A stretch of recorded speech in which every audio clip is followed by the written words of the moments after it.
verificarmos algumas noções iniciais e destacarmos polêmicas curiosas do último livro da Bíblia, ou seja, o conteúdo da aula 1 e da aula 2 do nosso mini curso, passemos agora para o conteúdo em si, sequenciado pelos seus próprios capítulos.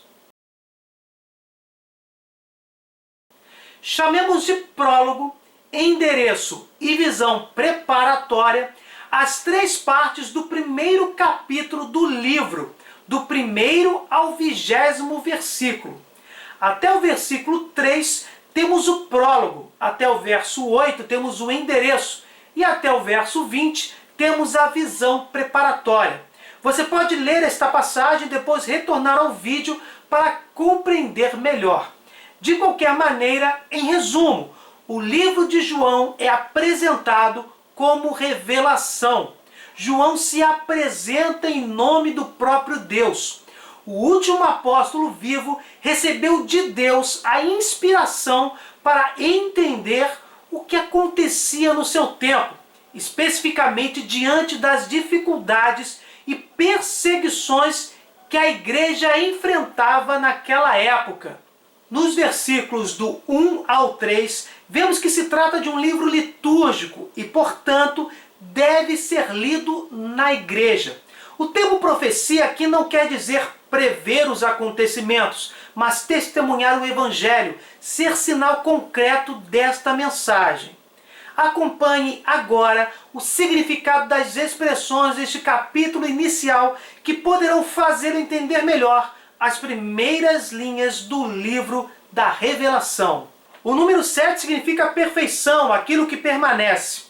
Vai ser muito utilizado em todo o Apocalipse. 7 igrejas significa a Igreja Universal, Católica, a totalidade da Igreja.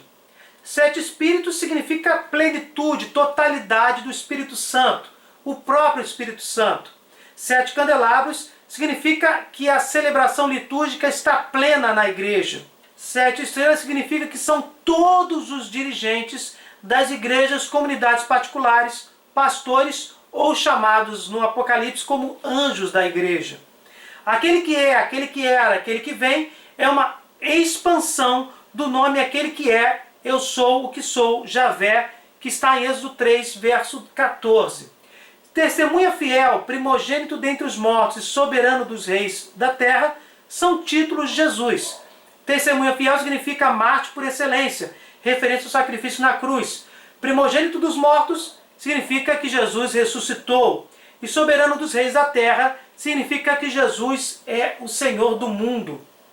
Eu sou o Alfa e o Ômega. Alfa é a primeira letra do alfabeto grego e o Ômega a última. Jesus é o princípio e o fim de todas as coisas. O personagem que aparece na visão de João é o próprio Jesus Cristo. Alguém semelhante a um filho de homem é o modo que o profeta Daniel caracteriza o Messias. Está em Daniel 7, verso 13. Túnica longa e cinto de ouro é um paramento sacerdotal no Antigo Testamento. Jesus é o sacerdote por excelência. Cabelos brancos significam um mundo celestial. A cor branca significa sinal de vitória. E será um simbolismo utilizado mais vezes no Apocalipse. Olhos como chamas de fogo lembra onisciência. Deus que vê tudo penetra em tudo como fogo. Pés de bronze significam estabilidade. Jesus é a firmeza eterna. Voz como estrondo das águas designa voz poderosa com autoridade. 7 estrelas da mão direita significa que Jesus tem a Igreja Católica, a Igreja Universal, em suas mãos. Espada afiada com 2 gumes e que saía de sua boca simboliza a palavra de Deus, que é penetrante e cortante. Isso lembra o que está escrito em Hebreus 4, verso 12. Face como o sol lembram as manifestações divinas na Bíblia, que mostram luz, clarão e brilho, como está em Êxodo 19 e Marcos 9. Observando este belíssimo texto do primeiro capítulo, concluímos que esta mensagem está sendo transmitida pelo próprio Jesus, que é Messias, sacerdote, Senhor, Deus. Tal mensagem é de vida. Jesus ressuscitado está presente na sua igreja e agirá nela, transmitindo-lhe força. Enquanto os evangelhos nos ensinam, o Apocalipse nos dá força para continuarmos como cristãos autênticos e fervorosos até o fim dos tempos. Nos capítulos 2 e 3 estão as 7 cartas dirigidas a 7 igrejas ou comunidades católicas da Ásia Menor. Como já dito, 7 simboliza totalidade, plenitude. Estas cartas contêm mensagens que estão destinadas não somente a estas pequenas comunidades, mas a toda a igreja.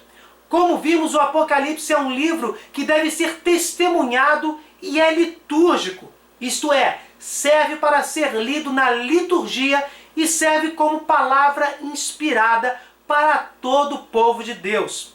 Neste quadro sintético, abordaremos as 7 cartas com alguns comentários importantes, trazendo a profundidade da mensagem escondida em cada uma delas.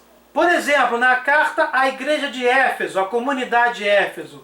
Éfeso era uma cidade grega próspera e rica. A comunidade católica local foi fundada por São Paulo. Jesus, na carta escrita por João, julga tal comunidade. Ela é boa, perseverante, trabalhadora e fiel ao Evangelho. Entretanto, falta-lhe a caridade, o amor para com Deus, teu primeiro amor. O entusiasmo foi substituído pelo hábito, fazer por fazer, sem amor. Sem amor, a comunidade não pode permanecer unida à Igreja Católica, sem comunhão com a mesma. Candelabro significa a dimensão litúrgica da Igreja. As orações e a celebração litúrgica não possuem sentido sem o amor ou a caridade. No final, o conselho de ouvir, isto é, querer ouvir os conselhos. O amor é o núcleo central da mensagem do Evangelho. Na carta a Esmirna. Esmirna era uma cidade rica e grande, ficava perto de Éfeso. A comunidade cristã era pobre, entretanto, Cristo reconhece a pobreza material desta igreja, mas destacava: és rico. A comunidade sabia resistir contra as perseguições dos falsos judeus, que formavam um grupo diabólico, chamado de Sinagoga de Satanás. Jesus não faz nenhuma censura, mas avisa que haverá mais perseguição e que é preciso suportar. É uma tribulação passageira, de 10 dias, mas será um teste de fidelidade. Jesus diz que a comunidade deve converter seu medo e covardia em entusiasmo e coragem. É ilógico uma comunidade católica que acredita na ressurreição de Cristo ser apática e desanimada. Vale lembrar aqui a questão dos testemunhos. Cristãos descomprometidos chegam até a censurar os cristãos definidos, perseverantes. Pérgamo era uma cidade culta, vizinha de Esmirna. Tal comunidade conseguia vencer a idolatria, não adorando o imperador. Existia naqueles tempos uma ideologia política e religiosa que ensinava que o imperador era um deus, a chamada Césarolatria, ou no texto sacro, trono de Satanás. A comunidade não se envolveu com isto, tanto que um de seus líderes, Antipas, foi morto pelos romanos, sendo testemunha fiel. Apesar disso, tal comunidade cede ao sincretismo, misturando cristianismo, paganismo e até um pouco de idolatria. São João chama esta mistura de doutrina de Balaão e dos Nicolaitas. Balaão é personagem do livro dos Números, que levou o povo de Deus à prostituição. Nicolaístas são adeptos de uma seita gnóstica e libertina, julgavam deter o real conhecimento da verdade e tinham certo permissivismo moral. Nicolau quer dizer aquele que vence o povo, ou seja, referência aos grupos que minavam a fé do povo de Deus. Estes nomes não parecem designar pessoas, mas tentações de infidelidade ideológico-religiosa. São símbolos que mostram essa infidelidade. A comunidade de Pérgamo era assim. Muitos de seus integrantes eram firmes, como Antipas, e outros permitiam falsas doutrinas, até com boas intenções, tentando purificá-las. A expressão pedrinha branca é sinal da vitória. Era uma lâmina de pedra trabalhada, onde era gravado o nome da pessoa que vencia nos Jogos Olímpicos. Significa a vitória daquele que se converte ao Senhor, mantendo sua identidade, conservando a doutrina e sendo alimentado por Jesus com sua palavra. A carta a Tiatira. Tiatira era uma cidade comercial movimentada, pagã. Existia lá uma comunidade católica. Jesus louva a fé e a caridade, as obras dessa comunidade, mas adverte quanto aos falsos profetas que enganam o povo em nome da religião. Jezabel foi mulher do rei Acabe, vingativa, criminosa que favoreceu o sincretismo durante o reinado de seu marido. Um simbolismo perfeito para os falsos profetas citados. Todos sabemos que a prostituição e idolatria são sinônimos, inclusive aqui. Quem adora um falso Deus comete adultério, traindo o verdadeiro Deus. Todos que seguem este pecado são amantes e adúlteros, como está no verso 22. Essa situação pode fazer com que Deus abandone a comunidade e a castigue duramente, não como propriamente castigo, mas como lição. Os fiéis, entretanto, serão os vencedores com Cristo, participando com ele de seu poder e recebendo a recompensa. Na carta de Sardes. Sardes era uma cidade rica, capital do antigo reino da Lídia. A comunidade católica ali fundada era inexpressiva, morta. É a única que não é elogiada por Jesus. A comunidade caminhava só, seguindo suas próprias determinações, esquecendo da unidade católica. Jesus adverte: existe possibilidade de salvação, mas é preciso vigiar. A qualquer momento o Senhor virá a ela como um ladrão. Existem pessoas que não se contaminaram, permanecerão fiéis e receberão de Deus as vestes brancas, sinal da imortalidade, e terão seus nomes escritos no livro da vida, ou seja, alcançarão a vida eterna. A penúltima carta é a carta a Filadélfia, em Apocalipse 3, do 7 ao 13. Filadélfia era uma pequena cidade que sofreu vários terremotos. Tinha como apelido Porta Aberta, por ser posto de vanguarda político-militar para as incursões do exército romano pelo interior da Ásia Menor.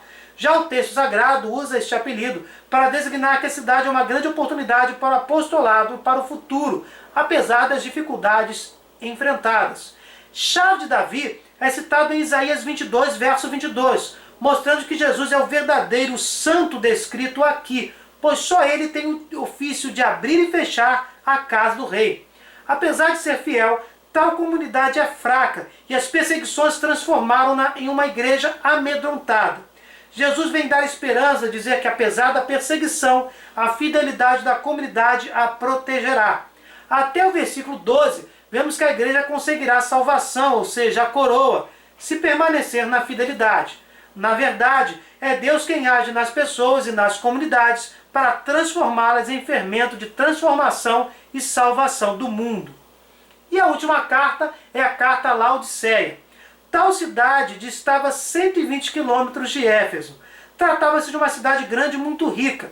Possuía uma escola de medicina e a homeopatia era famosa, principalmente o colírio e o remédio para ouvidos fabricados naquele lugar. Também existiam fontes termais muito conhecidas e frequentadas. São João usou esses elementos da cidade, dizendo sobre frio e quente, que são as fontes termais, riqueza e pobreza, e outros símbolos, alertando a comunidade da mesma sobre sua indefinição religiosa e moral, que faz Deus vomitá-la.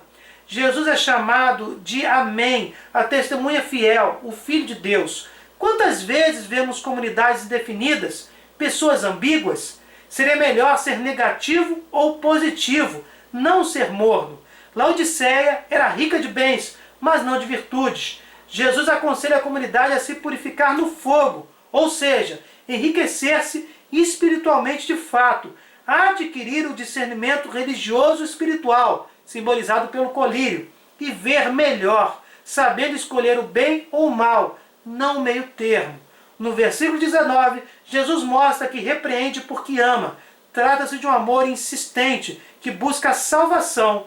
Deus prefere o pecador ou o santo, não indeciso. Observando estas cartas, podemos até nos perguntar: quantas pessoas ou quantas comunidades cristãs, quantas seitas cristãs que conhecemos trazem algumas destas características mostradas nas 7 igrejas do Apocalipse? Na verdade, as 7 cartas formam uma só carta. É uma carta para a Igreja Católica. Trata-se de um aviso e de uma lição de amor. Quando falta o amor, mas existe trabalho apostólico, temos Éfeso. Quando existe muito desânimo e medo, temos Esmirna. Quando há fé e observância do Evangelho, mas existe mistura doutrinária, temos Pérgamo. Existem comunidades fervorosas que permitem a atuação de falsos profetas. Temos Tiatira. Quando encontramos contradição e apenas vitalidade exterior, temos Sardes. Temos Filadélfia, quando há fidelidade, mas pouca disposição. E por fim, ao evidenciarmos a prepotência, a indefinição religiosa e moral de alguns cristãos, encontramos um pouco de Laodiceia. Como podemos concluir esta aula diante desta incrível carta à igreja? Jesus, através de São João, sacode toda a igreja e a chama à unidade, à definição, à conversão, à consciência de sua importância como corpo místico de Cristo, como aquela que administra os 7 sacramentos banhados no sangue redentor de Jesus Cristo.